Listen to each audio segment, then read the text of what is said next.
listener production. Hey, Tara Cassidy with you. Happy Friday and welcome to The Briefing.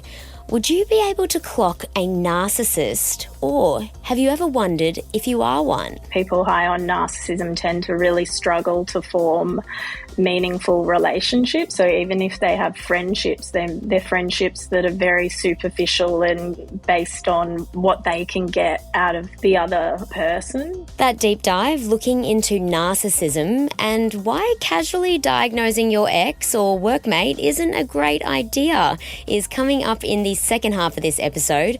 First though, let's get into the headlines with Chris Spiru. It's Friday the 30th of May.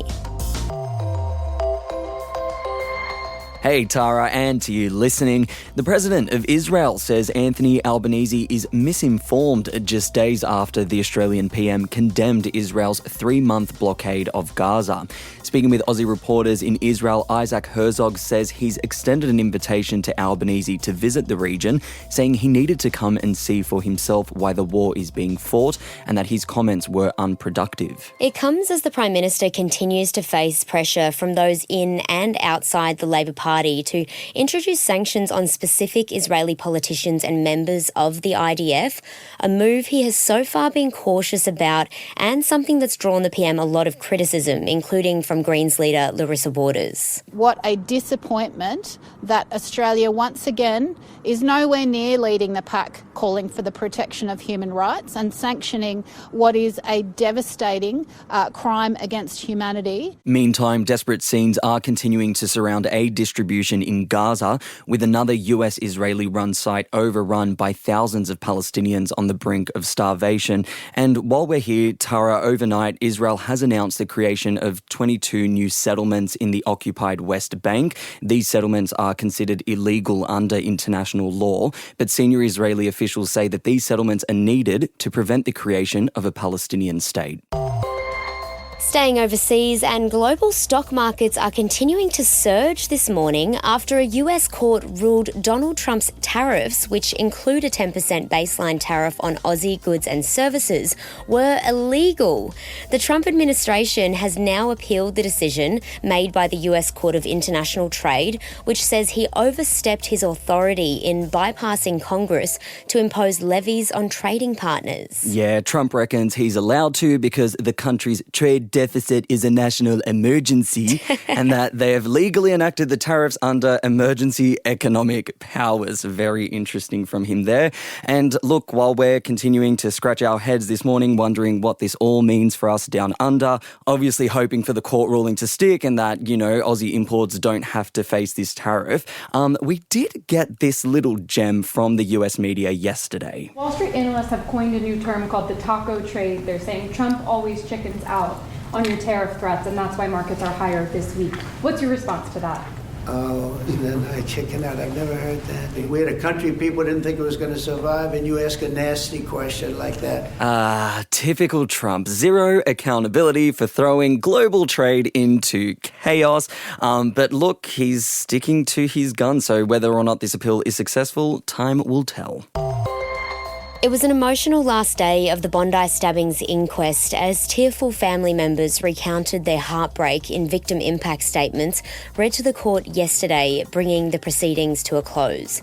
6 people were killed and 10 others injured when Joel Cauchi went on a mass murdering rampage in 2024 while experiencing psychosis after going off his schizophrenia medication. Elizabeth Young, the mother of one of the victims, Jade Young, told the inquest she was angry and anguished over what she'd lost. She's hurt that her goofy, funny, gentle girl no longer has the chance to be now or in the future. She's also described the media's coverage of the attack as trauma porn, which included footage of first responders working on her daughter's lifeless body being televised across the country. Coroner Teresa O'Sullivan thanked the families for their, quote, profoundly moving words and will now retire to consider her findings. She'll also form a number of recommendations on how to prevent future tragedies, with closing submissions expected assaulted in October. Yeah, and look, I was really disheartened to hear that comment about the harmful content from Elizabeth Young. The media absolutely has rules and guidelines over what makes it onto our TVs and radio. There are these policies around harmful content, and we're meant to look at whether what's being aired will cause harm and offence while balancing that with the broader public benefit. So that's not to say we can't air harmful content. It does all the time, but we have to justify its use. So, for example, the war in Gaza, people need to see the atrocities that are happening there for themselves to understand the gravity. That being said, in this instance, I don't see the need to show such graphic imagery of the victims in this way. We can absolutely report on this incident and inform the public without needing to go that far. So I can only imagine how distressing that would have been. And I think being a member of the media, there are things that we can definitely do to ensure our reporting is trauma-informed. Changing pace now, we're in for a warmer winter across the country and possibly a little wet too if the Bureau of Meteorology's latest winter outlook is anything to go by. The whole country's forecast to have warmer than normal days and nights, while the BOM says there's early signs that we could see a shift in the climate to a wet phase, increasing the chance of a soggy end of winter anywhere from July through to September. Yeah, that's right. And look, that'll be welcome and unwanted news depending on which part of the country you're in. There's those saturated parts of New South Wales that are just beginning their recovery from the devastating flooding that's been going on, while other parts of the country's south are grappling with severe drought right now. Meantime, fire authorities are also warning that there is going to be an increased fire risk this winter for areas like South Australia and Victoria. Davis to Southwell, Clydesdale, lovely, Church, even better, Kelly, magnificent football, New South Wales, the Blues are on the board. Yes, that's right. Blues on the board for a second time this week. Tara Cassidy taking out the Women's Origin Series last night. But while Queensland lost the Shield, they did salvage some state pride, beating the Blues 18-14 in Origin 3 last night after losing the first two games. That's right. Queensland denied New South Wales a series whitewash in front of 20,000 fans in Newcastle. It was the first time the Blues women's side have raised the Shield since 2022, with player Isabel Kelly saying it was a bit of a bittersweet win. Yeah, it's really tough. We had a goal to come out and obviously win this game, and we've worked really hard, and we'll still celebrate tonight and enjoy being in each other's company because it's honestly been the best campaign I've been a part of. Aww, that's actually a really nice way. I know it sucks. Like, no one wants to be losing the last game in the series after being 2 up. But I mean, look, a win's a win. And speaking from New South Wales and speaking to my co-host in Queensland, we are taking and claiming this win. Take it while you can. We will be back with vengeance next year, I tell you now. Look, that brings our headlines to a close for today. Next up is Helen Smith's deep dive looking into narcissism and why we shouldn't loosely be using that word. Have a listen to that up next.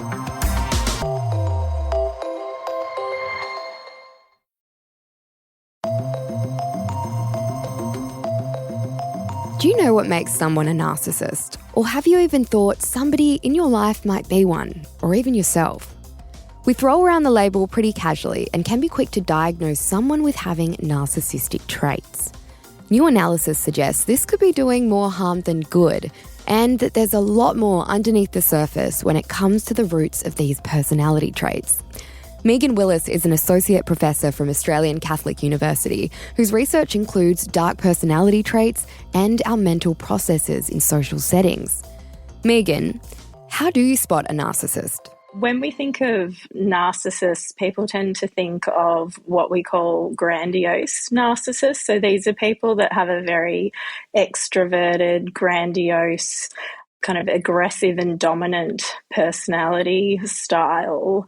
So that's one type of narcissist, but we also know that there's another type of narcissist which is referred to as a vulnerable narcissist. So these are people that tend to be more shy and introverted, but they tend to have, a great deal of hypersensitivity to criticism, and they tend to be they need excessive levels of attention and approval.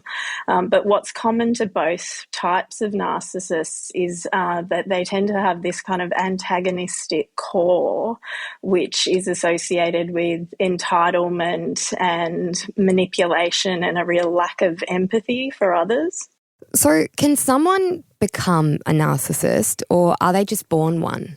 Yeah, so it's an interesting question, and what our research has shown recently is that there seems to be a really strong link between vulnerable narcissism and insecure attachment that forms in childhood. So, I guess the simple answer to your question is it doesn't seem that people are born narcissists. It seems like what happens in their childhood may lead to them kind of displaying these narcissistic tendencies that, are thought to be kind of a defensive coping strategy to deal with low levels of self-esteem that may stem from their childhood experiences. Can you break down some of those attachment styles that you're talking about there? Is there common things that would happen in someone's childhood that would lead to them becoming a narcissist? What we know is that, if children are loved and feel supported and have really consistent parenting when they're a child, they tend to develop what we call a secure attachment style.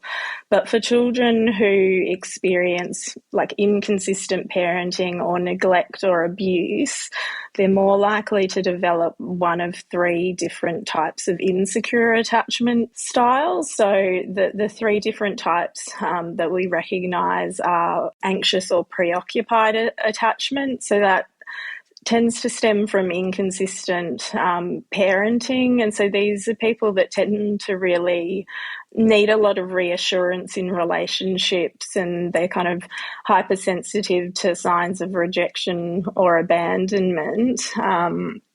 So that's one style. And then there's a more dismissive avoidant attachment style. So these are people that kind of, prioritise independence over intimacy, and they really struggle to form kind of deep loving connections with others. And then the third insecure attachment style is a fearful or disorganised attachment style. And these are people that almost oscillate between the kind of avoidance and anxious attachment style. So they kind of crave love and connection while simultaneously being fearful of it. And that can kind of lead to these push-pull dynamics in relationships that can be really quite toxic. So what we know is that vulnerable narcissism is linked to each of those three insecure attachment styles. So, the research kind of suggests that parenting that's inconsistent or abusive or neglectful may kind of present a risk factor for developing vulnerable narcissism. You touched on a few of these signs just there, but what are the signs that you might be in a relationship or live with or even work with a narcissist? What the research is starting to show is it's people that have high levels of vulnerable narcissism that really have quite harmful behaviours in relationships. So, in dating, people high on vulnerable narcissism have been found to be more prone to ghosting. They're also more likely to engage in breadcrumbing and love bombing. And, when it comes to kind of long-term relationships, they report less relationship satisfaction, they are more likely to engage in infidelity, and they're more likely to perpetrate intimate partner violence. So there are, warning signs when you're dating someone high on vulnerable narcissism early on, but I guess the problem with this type of narcissism is they often tend to present quite inauthentically early on, so it can take, a few months before their real personality starts to shine through. Society can be pretty quick to throw labels on people, especially in social media. Do we oversimplify what a narcissist is? Yeah, I think people are really quick to throw that label around. If you think about kind of narcissistic personality disorder, which is an extreme presentation of narcissistic traits, it's incredibly rare. And Given the kind of rampant diagnoses that we see people making on social media, I think we kind of have to kind of be quite skeptical about the accuracy of these diagnoses. And, I think the problem with labels is they can be very stigmatizing. It can actually deter people from seeking help. So I don't personally think it's particularly helpful. And, the other thing that we also know is that people who display narcissistic traits are very quick to kind of criticize others and deflect blame. So, I think it's a bit of a disturbing trend that we're seeing. What about in the workplace? If you think that you might be working with a narcissist, or maybe you think your boss is, how do you deal with that? It's a tricky one because, people high on narcissistic traits are everywhere. Look, I mean, the common advice that people are often given if they're dealing with people that are high on narcissistic traits, we talk about the grey rock method, which is really not engaging, like really trying to minimise interactions with people that are high on narcissistic traits. So, I think people high on narcissism really thrive off getting a reaction from other people. So in the workplace, I think it's important to try and minimise reactions, to try and keep everything documented where possible. If I'm dealing with someone that I think is quite high on narcissistic traits, I will try and minimise in-person interactions with them. People high on narcissism can be prone to, really harmful behaviours, and in the workplace that might take the form of like workplace bullying and spreading rumours, trying to get people to gang up on you. So I think, really setting firm boundaries and keeping interactions with people with these personalities to a minimum is really critical. So can you be a good person and a narcissist? It's a good question. I mean, the really core features of narcissism are entitlement and a lack of empathy and exploitation. And so I guess I personally don't think of those as kind of traits of good people. I think that people high on narcissism tend to really struggle to form meaningful relationships. So even if they have friendships, they're friendships that are very superficial and based on what they can get out of the other person. So, I mean, it's difficult because, what we know about the links with insecure attachment and other forms of child maltreatment suggests that, people who display narcissistic traits often have very significant childhood wounds. And so, that warrants kind of empathy, but it doesn't excuse bad behaviour. I think everyone, as you become an adult, has a responsibility to kind of address your trauma and to think about how your behaviour impacts on other people. Another label that people love to throw around is being a psychopath or having psychopathic traits. What is the difference between a psychopath and a narcissist? Yeah, so they're both considered dark personality traits. So what they have in common is like a lack of empathy. Psychopaths tend to kind of have a real superficial charm and a callousness and a bit more of a calculated approach to interactions, whereas narcissism is more about kind of managing self-esteem and trying to build yourself up.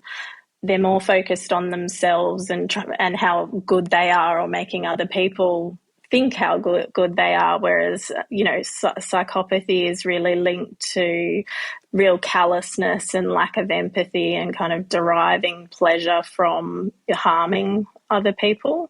You mentioned earlier that, on social media and throwing around the phrase narcissist or diagnosing other people that they are a narcissist could actually stop narcissists from getting help. What help is available for someone who might think they are a narcissist? Yeah, so look, certainly there's a lot of therapies around that focus on attachment and healing attachment wounds. So certainly, if someone thinks that they might have high levels of narcissism and they want to address that, then seeing a psychologist and likely talking through, what happened in childhood that may have led them to kind of start, behaving in particular ways can be really important to start changing those habits that are likely damaging their relationships. Megan, thanks so much for joining us on The Briefing. Thanks for having me. That was Megan Willis, Associate Professor from Australian Catholic University. Thanks for listening to this episode of The Briefing. We'd love if you could share this ep with someone you think might enjoy it, and you can follow or subscribe to our socials on Instagram at The Briefing Podcast. We'll be back in your feed with another ep this afternoon. I'm Helen Smith. See you next time.